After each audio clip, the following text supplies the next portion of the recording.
The presentation today will be in three parts. So the first part is what to do if your shipment has been seized, and then what I will do after that is I will give you the solution, what steps you can take to prevent this actually happening.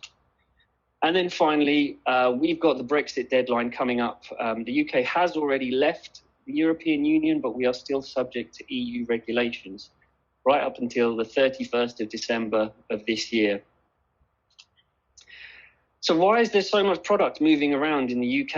And the reason actually is there is a significant restriction on CBD extraction here. So you can cultivate hemp under a license, that's no problem.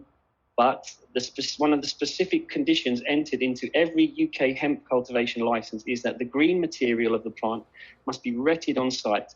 And the flower, the leaves, the bud, all the good stuff has to be destroyed.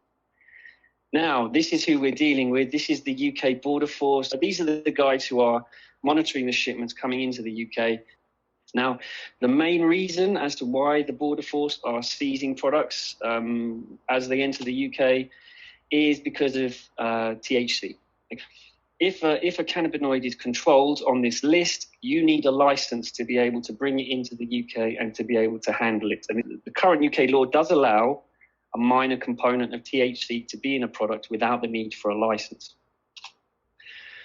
So what happens is everyone thinks, you hear this 0.2% or 0.3% limit, you can have up to this amount of THC in your product. This is actually not correct. In the EU, you can cultivate hemp with a license.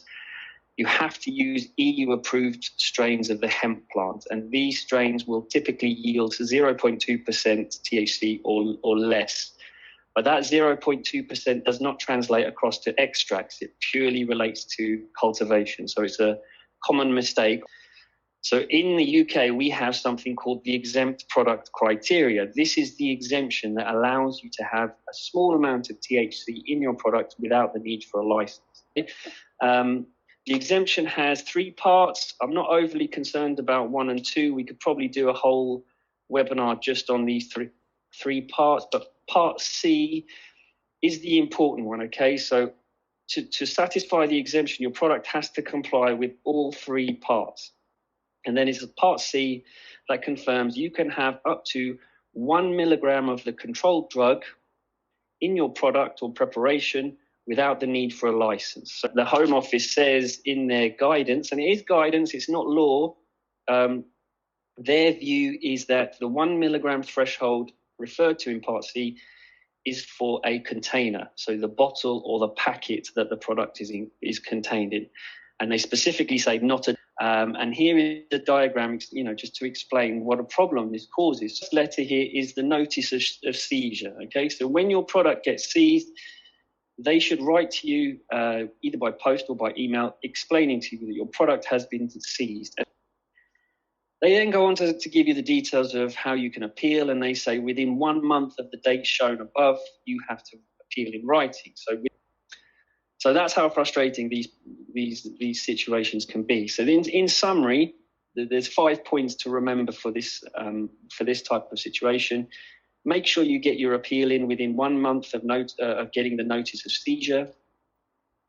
Whatever you say to these guys, the Border Force officers, they are not lawyers. They are not going to listen to your legal arguments, but do make sure you put them. It's important to contest it, even if you don't think you're going to get that shipment back. They have to put in a court summons within 6 months of your first appeal. So the sooner you get your first appeal in, the sooner you can have your court date. Once eventually they put the summons in, the Home Office lawyers will take a look at it, and hopefully you might actually start to be able to get some sense out of them and reason with them on this issue. And then finally, if they do drop the case, make sure you still go to court, because not only do you want the cost of the shipment, because you might not be able to sell it anymore if the shelf life has expired or is close to expiry. You want to claim for your legal fees as well. You may have lost out on deals by this shipment being seized. This might have been a shipment promised to a business partner or a joint venture partner, and if it didn't arrive, it makes you look bad. So there's a lot of issues here with just allowing the case to drop. You've got to take that on. You have to prove bad faith. Now, bad faith is a high hurdle to achieve. You're effectively saying to the court, they have no reasonable grounds to act in this way. But I think in these circumstances, given the length of time that's taken place, given the number of times it's been explained to them why the product doesn't need a license and they've just ignored it, I think there's potentially a strong argument for bad faith there. So that's the problem. Here is the solution. This is how you avoid your shipment being seized in the first place, okay? So the first part is your documentation. You've got to make sure that it's completely right. Right, this is really important. You've got to use an experienced shipping agent. And I'm not talking about UPS, DHL or FedEx, okay? These guys, obviously big companies, very reputable, move everything around the world.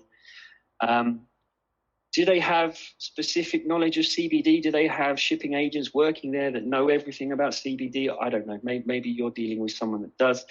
What I would always recommend is go for a smaller provider that has specific CBD experience. You can actually ask a UK lawyer to review your COAs, review your packaging, and then produce a letter to go with the shipment. And this letter will effectively set out the relevant regulations. It will specifically invoke the exemption, so it's nice and clear. It will confirm that I've reviewed your COAs, I've reviewed your labelling, and I'm happy with it. And it confirms that the products are compliant with UK law and no license is required, okay? It invokes the exemption. And so far, I don't want to jinx myself, I have a 100% success rate with this. Some additional things that you can do, not essential, but very helpful. Set up a UK company. So you've got to have an EORI number, particularly now with the UK leaving the EU. Any product coming into the UK needs an EORI number. Any product going from the UK into Europe needs an EORI number. Again, your shipping agent should be able to remind you of that. I can get an EORI number for you in a day. It's a very easy reference number to obtain. Registering for value-added tax with the tax office here, it's a good idea. Takes a little bit more time, a bit more difficult. So if you're registered for VAT, your shipping agent can give you a quick call saying, right, it's arrived, you need to pay the VAT. You get on the phone, pay the VAT, shipment comes through, no problem at all. And then it's good to have a UK bank account. Now, banking here in the UK for the CBD industry is very, very difficult. There are some providers who are willing to provide support to CBD industry, CBD businesses, but it's really helpful to have your own bank account. Again, it shows the border force, the customs officers that you are a legit company and that you can pay for your VAT here from the UK without any issues.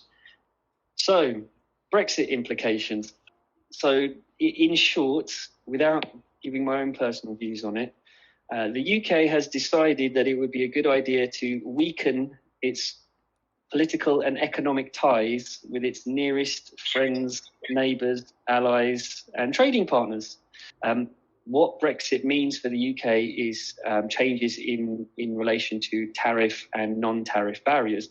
Something to be very careful about is that this tariff information can change really quickly. You can think you've got a great tariff one day and then the next day you find out that it's gone up substantially. So again, this is another good reason why it's good to have a shipping agent on board, because they get these BTI decisions. These are binding tariff informations sent from the government. So when there's a dispute over what commodity code to use or what commodity code should be applied to a particular product, the UK government will look at it and they'll issue a BTI decision. And the shipping agents get this before anyone else, before even me. 1302.197, it's a really nice commodity code for distillate. You can see that it's a vegetable sap or extract. So a nice CBD oil will fall into that category very well. 0% external tariff, 0% UK global tariff. So 0% tariffs whilst the UK is subject to EU regulations, and 0% afterwards as well, which is great until the BTI comes in and they say, as of 10th of November, so this is last week, United States, the tariff now goes up to 25%, and I think that's the only response that I can have to that. So that really covers everything. I love working with Alexi and the Alphagreen team because they do some really special things in the market. So I've been introducing clients to them the last few weeks as well. But yes, if you have any questions about what's going on here in the UK and Europe, then please don't hesitate to get in touch with me.